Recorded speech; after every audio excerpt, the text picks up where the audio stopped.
Assalamualaikum warahmatullahi wabarakatuh. Kami dari kelompok 6, beranggotakan saya Dinda Fitri Dalisman dan rekan saya Susanti Amelia akan mempresentasikan materi menilai dan memperoleh bukti non-finansial dalam pemeriksaan fraud.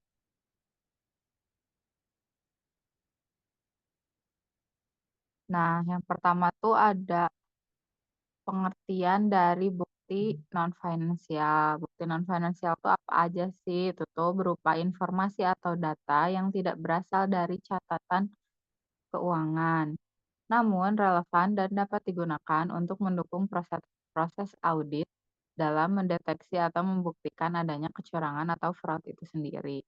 Nah, bukti ini tuh mencakup berbagai bentuk seperti dokumen internal, rekaman komunikasi, dan observasi perilaku, juga informasi digital yang dapat memberikan konteks tambahan terhadap temuan audit. Nah, selanjutnya tuh ada jenis-jenis, bukti dari si non finansial itu tuh ada 5. Nah, eee yang pertama ada dokumentasi internal. Dokumentasi internal tuh biasanya berisikan berupa memo, laporan perjalanan dinas, terus notulen rapat, dan dokumen pengadaan. Lalu, yang kedua tuh ada bukti elektronik. Biasanya berupa rekaman email, pesan instan, log aktivitas komputer, dan data GPS. Nah, selanjutnya tuh ada observasi fisik. Untuk observasi fisik itu, merupakan hasil kunjungan atau inspeksi fisik terhadap aset dan proses. Selanjutnya, adalah wawancara. Nah, wawancara tuh biasanya berupa pernyataan dari karyawan atau pihak terkait yang memberikan informasi tambahan. Lalu yang terakhir ada, analisis perilaku. Biasanya, mmm auditor juga menganalisis perilakunya itu ya, kayak waktu pengamatan terhadap ekspresi wajah wajah, intonasi, dan gerak tubuh saat wawancara. Next. Nah, selanjutnya tuh ada manfaat dari bukti non-finansial. Nah, bukti non-finansial tuh memberikan manfaat signifikan dalam audit forensik. Nah, seperti yang pertama tuh mengungkap kecurangan yang tidak terdeteksi dalam laporan keuangan. Itu tuh, membantu memberikan informasi tambahan yang tidak terlihat dalam data keuangan formal. Lalu yang kedua tuh menyediakan konteks tambahan. Itu untuk membantu auditor memahami latar belakang dan motif di balik suatu transaksi atau aktivitas. Yang ketiga, bisa untuk meningkatkan keakuratan temuan audit. Nah, itu tuh memperkuat temuan dengan informasi yang mendukung dari berbagai sumber. Lalu yang terakhir tuh bisa membantu dalam proses proses hukum dengan menyediakan bukti yang dapat digunakan dalam proses litigasi atau tindakan hukum lainnya. Next. Nah, selanjutnya itu ada tujuan penggunaan bukti non-finansial. Nah, tujuan utama penggunaan bukti non-finansial dalam audit forensik itu meliputi yang pertama, mendeteksi dan mencegah kecurangan. Nah, itu tuh kita mendeteksi, aktivitas mencurigakan yang tidak terlihat dalam laporan keuangan. Lalu yang selanjutnya, memperkuat temuan audit. Itu tuh memberikan dukungan tambahan terhadap temuan yang diperoleh dari data keuangan. Lalu yang ketiga, menilai efektivitas pengendalian internal. Itu juga tujuannya untuk mengevaluasi apakah sistem pengendalian internal berfungsi sebagaimana mestinya. Lalu yang terakhir, untuk mendukung proses pengambilan keputusan, karena ya tujuannya tuh menyediakan informasi yang relevan untuk manajemen dalam mengambil keputusan strategis. Selanjutnya ada peran dari bukti non finansial dalam audit. Eee, Bukti non finansial memainkan peran penting nih dalam, proses audit forensik. Yang pertama tuh buat apa sih? Buat alat deteksi awal. Nah, itu tuh membantu auditor mengidentifikasi area yang memerlukan perhatian lebih lanjut. Lalu selanjutnya tuh sebagai pendukung temuan, eee, sehingga memperkuat temuan audit dengan informasi tambahan yang relevan. Yang ketiga, itu tuh sebagai dasar untuk tindakan hukum. Nah, berperan berperan untuk menyediakan bukti yang dapat digunakan dalam proses litigasi atau tindakan hukum lainnya. Nah, yang terakhir tuh sebagai alat evaluasi sistem pengendalian untuk membantu dalam menilai efektivitas sistem pengendalian internal organisasi. Selanjutnya, ada juga pengaruh dari bukti non finansial terhadap proses audit. Yang pertama tuh, eee, ba yang pertama tuh meningkatkan kualitas audit. Nah, itu tuh memberikan informasi tambahan yang memperkaya analisis auditor. Yang kedua, mempercepat proses audit dengan membantu auditor dalam mengidentifikasi area yang memerlukan perhatian lebih lanjut. Lalu yang ketiga, meningkatkan kepercayaan stakeholder dengan memberikan keyakinan kepada pemangku kepentingan bahwa audit dilakukan secara menyeluruh. Lalu yang terakhir itu, mendukung pengambilan keputusan, yaitu menyediakan informasi yang relevan untuk manajemen dalam mengambil keputusan strategis itu sendiri.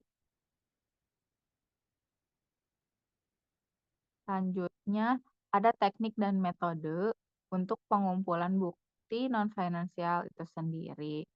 Nah, yang pertama tuh dengan melakukan wawancara forensik. Itu tuh dilakukan dengan pendekatan bertahap untuk menggali informasi tanpa menimbulkan resistensi. Yang kedua itu ada analisis dokumen. Itu tuh eh, dengan menelaah dokumen operasional untuk menemukan inkonsistensi atau anomali. Lalu yang ketiga itu ada observasi langsung. Nah, itu melakukan pengamatan langsung terhadap proses atau aktivitas tertentu. Yang selanjutnya, yang keempat ada analisis perilaku. Nah, itu biasanya mengamati perilaku individu untuk mendeteksi tanda-tanda kebohongan atau tekanan. Yang terakhir, analisis digital itu memeriksa data elektronik seperti log sistem, email, dan aktivitas komputer. Lalu setelah itu tuh ada evaluasi dan validasi bukti non finansial. Nah, evaluasi dan validasi bukti non finansial itu melibatkan yang pertama ada triangulasi data. Itu tuh membandingkan informasi dari berbagai sumber untuk memastikan konsistensi. Lalu yang selanjutnya itu ada analisis konteks. Nah, itu tuh untuk memahami latar belakang dan situasi di mana bukti diperoleh. Nah, selanjutnya tuh ada kita harus verifikasi sumber untuk memastikan keaslian dan keandalan sumber bukti. Yang terakhir tuh penilaian kredibilitas. Nah, itu tuh kita eh, mem- menilai kepercayaan terhadap informasi berdasarkan reputasi dan integritas sumber. Selanjutnya akan dilanjutkan oleh rekan saya Susanti.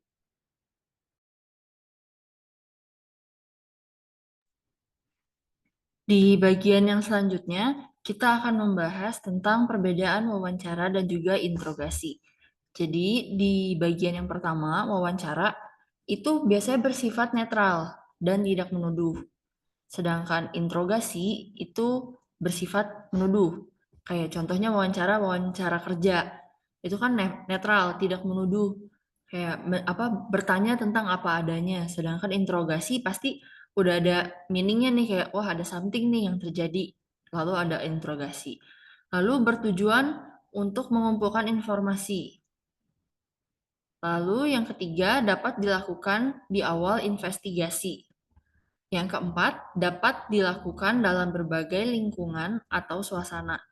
Jadi, nggak harus kayak dalam kondisi tertentu, atau nggak kayak harus di tempat yang secara spesifik seperti ini, kondisi yang seperti ini. Itu lebih, apa ya, lebih leluasa lah. Lalu, wawancara itu bersifat cair. Cair di sini maksudnya tuh lebih fleksibel, tidak terstruktur.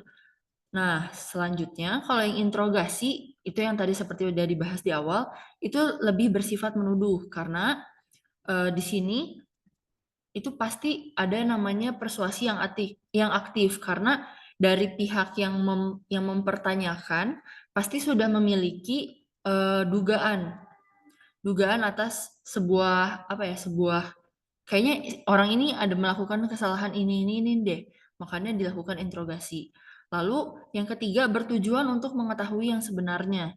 Jadi di sini tuh mereka mencari benar gak sih kejadiannya tuh kayak gini, benar gak sih dugaan-dugaan auditor atau pihak penanya kepada yang ditanyakan tuh betul atau tidak.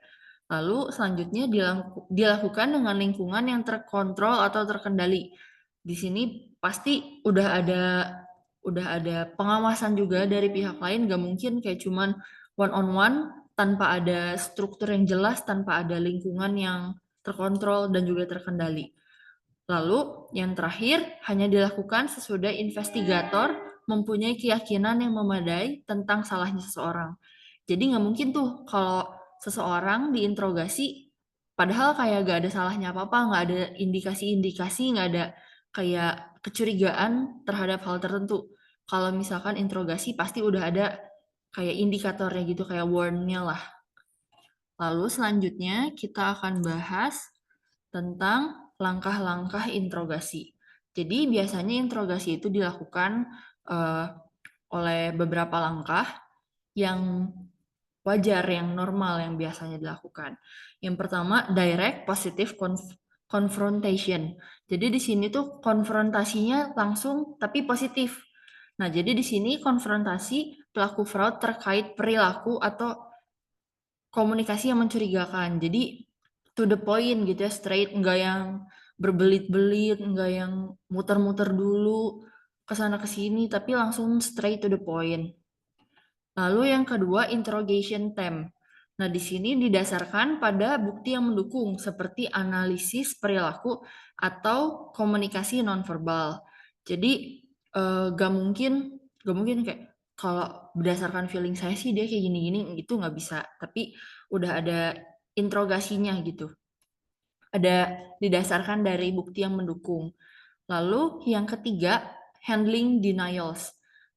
Yang namanya interogasi kan pasti kalau misalkan kita jadi posisi yang ditanya, kamu melakukan kesalahan ini ya pasti kan denial gitu, pasti akan menolak. Gak mungkin ada orang yang ketika mendapatkan prasangka buruk, lalu kayak, iya saya melakukan itu. Kan gak mungkin langsung kayak gitu. Pasti pada tahap awal pasti orang-orang akan denial gitu. Nah di sini mengatasi penolakan itu kita bisa menggunakan bukti non-financial seperti pola perilaku yang mencurigakan untuk membantah penolakan pelaku. Jadi dari gerak-gerik, dari bahasa tubuh, dari bahasa mata, bahasa tubuh kayak gitu bisa dijadikan bukti juga bagi kita untuk bisa mengatasi si denials-nya itu.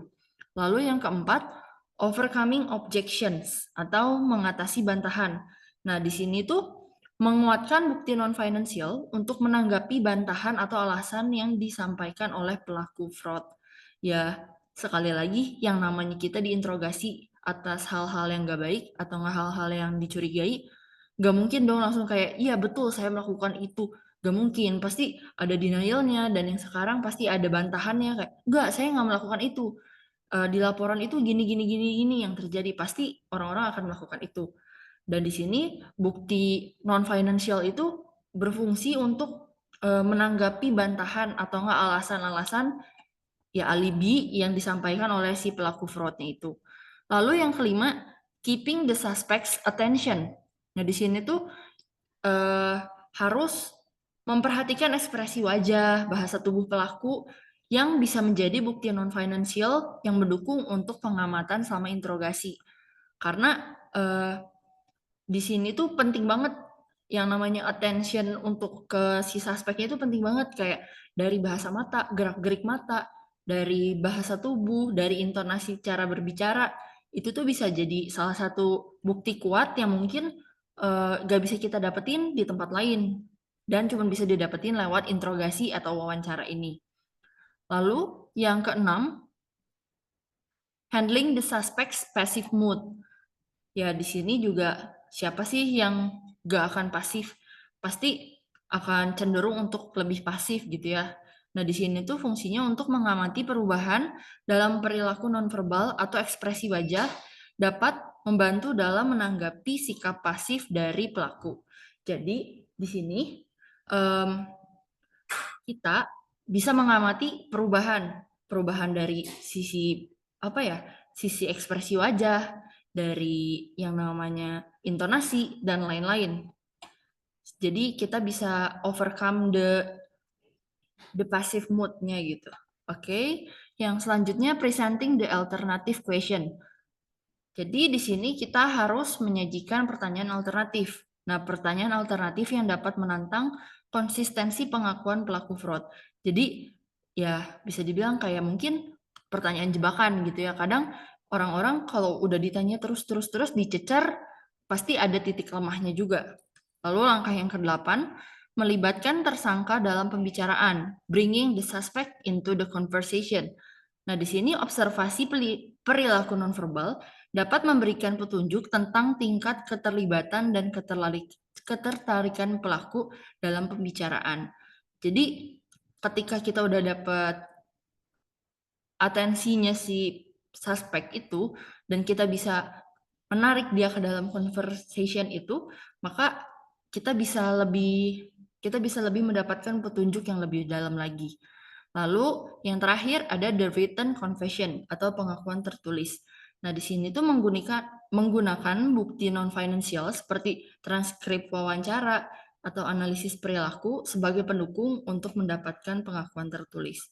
Ya, makanya yang namanya wawancara dan juga interogasi itu sangat penting karena bisa menjadi bukti pendukung yang mungkin kita nggak dapetin di tempat lain. Selanjutnya, kita akan bahas di part yang satu adalah wawancara dan bahasa tubuh.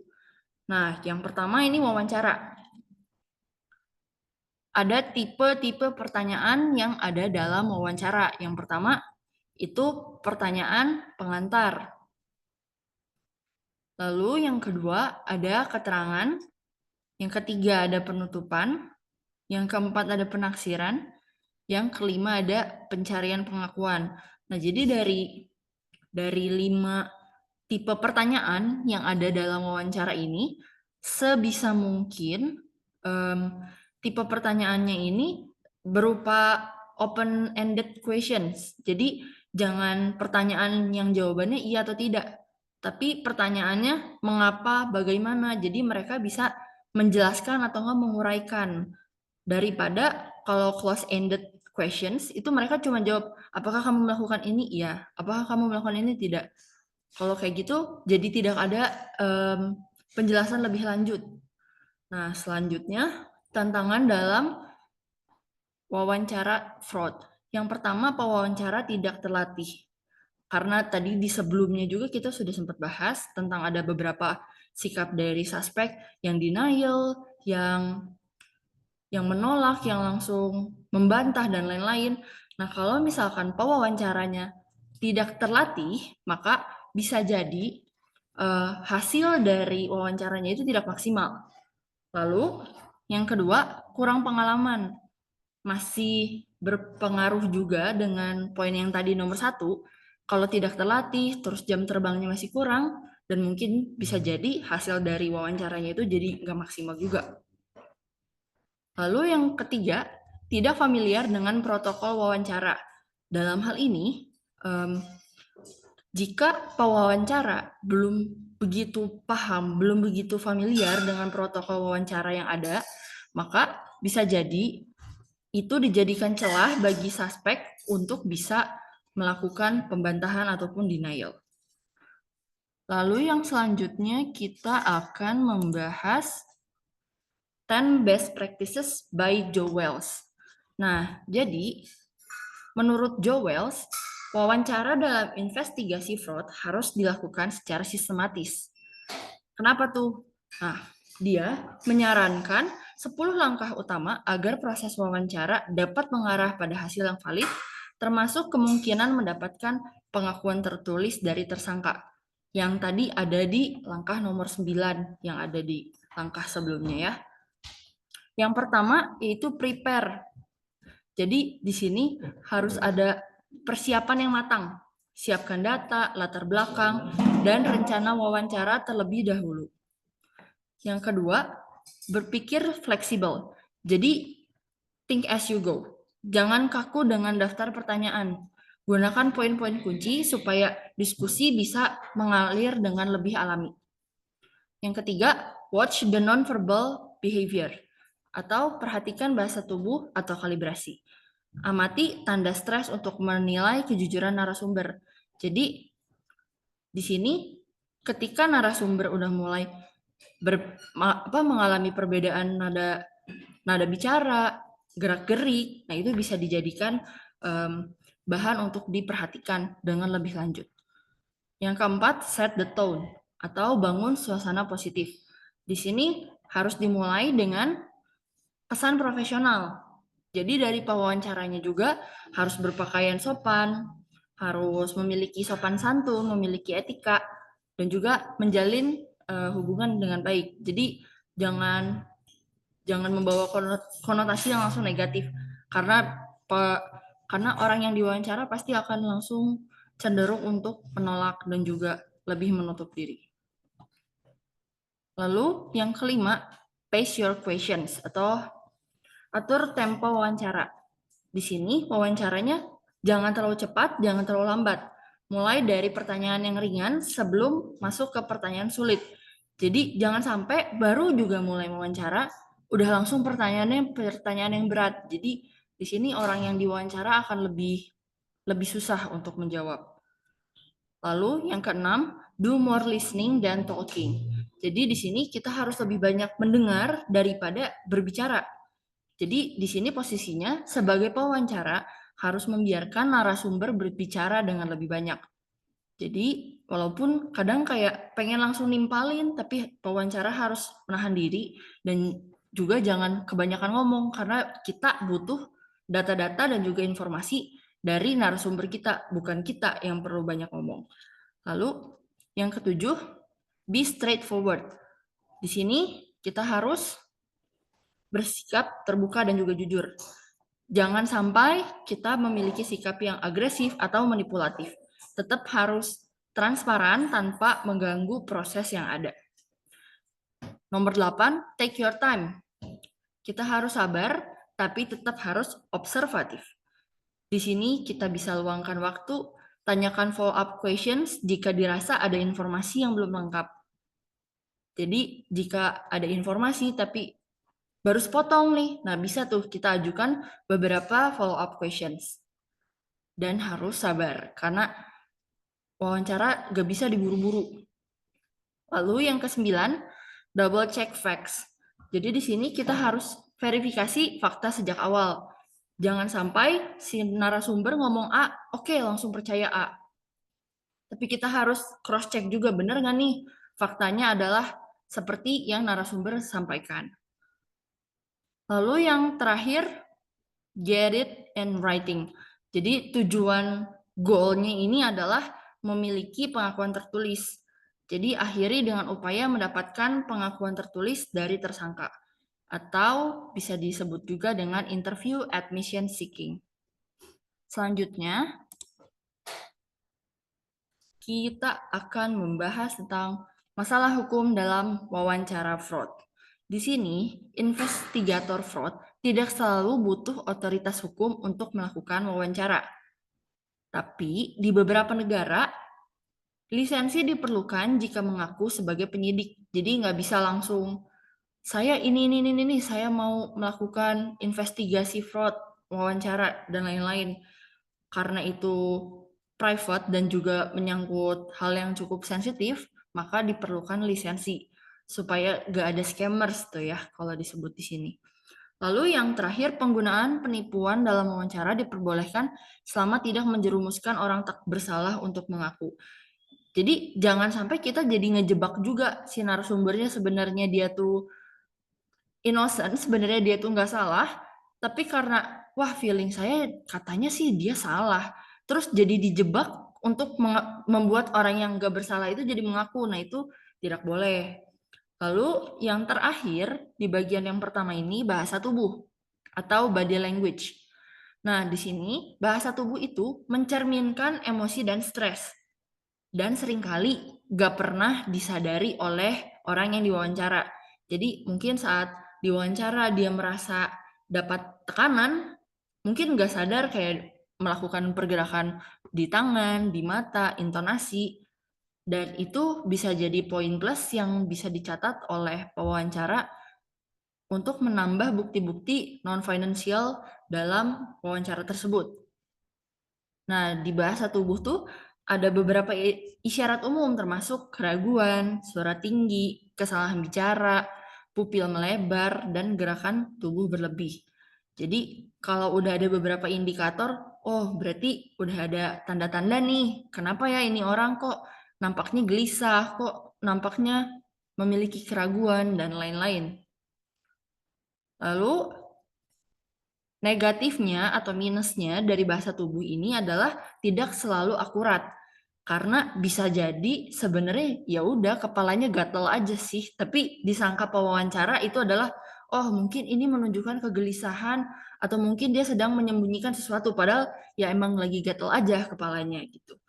Terutama oleh auditor yang udah curiga. Jadi kalau sudah memiliki dugaan terhadap orang tersebut, jadi auditor kan cenderung akan lebih memperhatikan setiap gerak-gerik kecil yang dilakukan.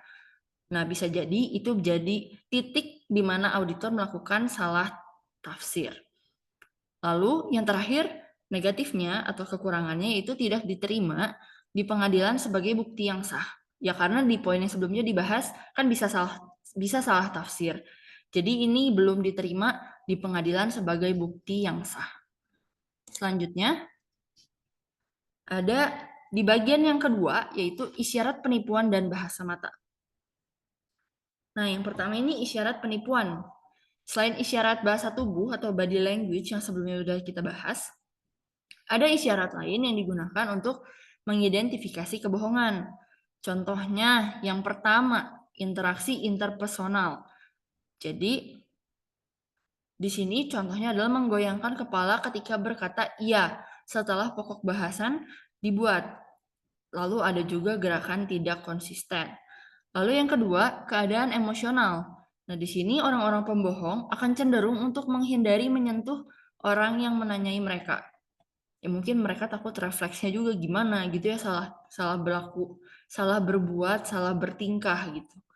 Lalu yang ketiga ada konten lisan. Di sini mencerminkan kembali pertanyaan sebagai jawaban segera setelah pertanyaan. Apakah Anda menulis cek untuk diri sendiri? Tidak. Saya tidak menulis cek untuk diri sendiri. Lalu yang keempat, bagaimana komentar dibuat? Memisahkan orang, acara, dan sebagainya, mengganti kata ganti equipment versus my equipment. Jadi peralatan versus peralatan saya. Lalu yang terakhir ada kerangka psikologis. Di sini pernyataan kebohongan hampir selalu menghilangkan apa yang salah dalam menjelaskan, kecuali mengenai penundaan atau pembatalan. Lalu yang selanjutnya kita akan membahas mengenai bahasa mata atau eyes language. Sebenarnya, tanpa disadari juga, mata adalah bagian tubuh yang paling komunikatif. Kalau misalkan posisi seperti saya lagi pakai masker, tapi kan mata nggak mungkin ketutupan dong. Dan di sini mata adalah bagian tubuh yang paling komunikatif. Lalu ada teknik namanya Visual Accessing Cues atau VAC menghubungkan gerakan mata dengan proses berpikir. Contohnya, sekalian praktek ya, kiri atas, nah berarti nengoknya ke arah sini. Berarti lagi sedang mengingat gambar, karena di sini otak bagian yang kreatif ya. Lalu kiri sejajar dengan telinga, berarti di sini nengoknya. Itu sedang mengingat suara, audio. Lalu kiri bawah, berarti ke bawah sini, itu berarti sedang mengingat dialog internal. Lalu kanan atas berarti sedang membangun gambar, kanan sejajar telinga berarti sedang menciptakan suara, kanan bawah berarti sedang mengingat perasaan. Nah, tapi CVAC ini atau Visual Accessing Cues tidak berlaku untuk orang kidal karena yang tadi kiri atas, kiri tengah, kiri bawah itu jadi berlaku sebaliknya untuk orang kidal karena orang kidal dominannya di sebelah kiri. Jadi harus ada pemeriksaan lebih lanjut lagi, nggak bisa langsung kayak oke, berarti ini sebaliknya adalah yang sebelah sini, artinya seperti ini. Nah, itu nggak bisa langsung di diputuskan seperti itu. Lalu ada isyarat tambahan, misalkan menunduk, posisinya menunduk, setiap diwawancara, sepanjang diwawancara menunduk, setiap ditanya nggak mau nengok, eye contact, eyes to eye, mungkin itu menunjukkan rasa bersalah. Lalu ketika menaikkan alis, contohnya kayak gini, mungkin itu adalah bukti atau respon dari rasa terkejut. Lalu pupil melebar, ya di sini nggak kelihatan sih. Ya kalau bola mata hitamnya jadi membesar itu bisa jadi tanda bahwa seseorang tertarik akan topik tersebut atau pertanyaan tersebut. Lalu di bagian yang terakhir, bagian yang ketiga, analisis pernyataan dan scan. Yang pertama, analisis pernyataan. Di sini kita harus fokus pada kata-kata yang digunakan, bukan fakta yang disebut. Lalu, yang kedua, mendeteksi usaha untuk menjauhkan diri dari keterlibatan. Jadi, di sini sebisa mungkin kan nggak terlibat gitu. Jadi, jangan sampai ketika si narasumber berusaha untuk menjauhkan diri, berusaha untuk tidak terlibat dalam suatu hal. Nah, di sini pewawancara harus bisa pandai atau auditor harus bisa pandai untuk mendeteksi hal ini lebih awal. Lalu di sini ada red flags. Banyak ya red flags dalam kehidupan ini. Salah satunya di audit juga ada yang namanya red flags. Contohnya perubahan kata ganti dari saya ke kita. Lalu pergeseran kepemilikan, misalkan komputer saya ke komputer itu. Nah, itu bisa jadi udah ada warning nih, kenapa ya kok dia mengganti saya ke kita atau enggak komputer saya ke komputer itu, pasti ada meaningnya, jadi bisa ditelusuri dengan lebih lanjut. Dan hal ini, analisis pernyataan ini berlaku pada pernyataan tertulis, audio maupun video. Jadi tidak hanya untuk analisis pernyataan tertulis saja gitu ya. Dan bagian paling terakhir yaitu scan. Scan adalah scientific content analysis. Nah, jadi di sini adalah teknik analisis seperti analisis pernyataan, tapi lebih sistematis dan lintas budaya. Kalau tadi lintas pernyataan kan hanya pernyataan tertulis, audio atau video. Nah, di sini lebih sistematis dan lebih dalam lah. Nah, di sini lewat scan bisa mendeteksi kebohongan lewat perubahan kata ganti, seperti contoh yang sudah dibahas di poin sebelumnya. Lalu yang kedua ada celah narasi. Yang ketiga, frasa seperti saya nggak ingat, oh kayaknya saya lupa deh. Nah, berarti kalau mereka sering mengomongkan hal yang itu, jika mereka sering kembali mengucapkan hal, aduh sepertinya saya nggak ingat, oh kayaknya saya nggak tahu. Nah, berarti lagi ada something yang disembunyiin sama mereka. Lalu yang keempat, perubahan tense yang menunjukkan emosi tersembunyi. Nah, balik lagi, scan ini bukan bukti hukum, tapi alat investigasi yang setara dengan poligraf. Jadi nggak bisa dianggap enteng, walaupun terlihat sederhana, lebih simple, dan lebih menyeluruh, tapi ini bukan berarti bisa menjadi bukti hukum, tapi bisa jadi alat investigasi untuk bisa menelusuri dengan lebih lanjut. Dan sekian presentasi dari kelompok kami, kelompok 6, mengenai topik menilai dan memperoleh bukti non-finansial dalam pemeriksaan fraud.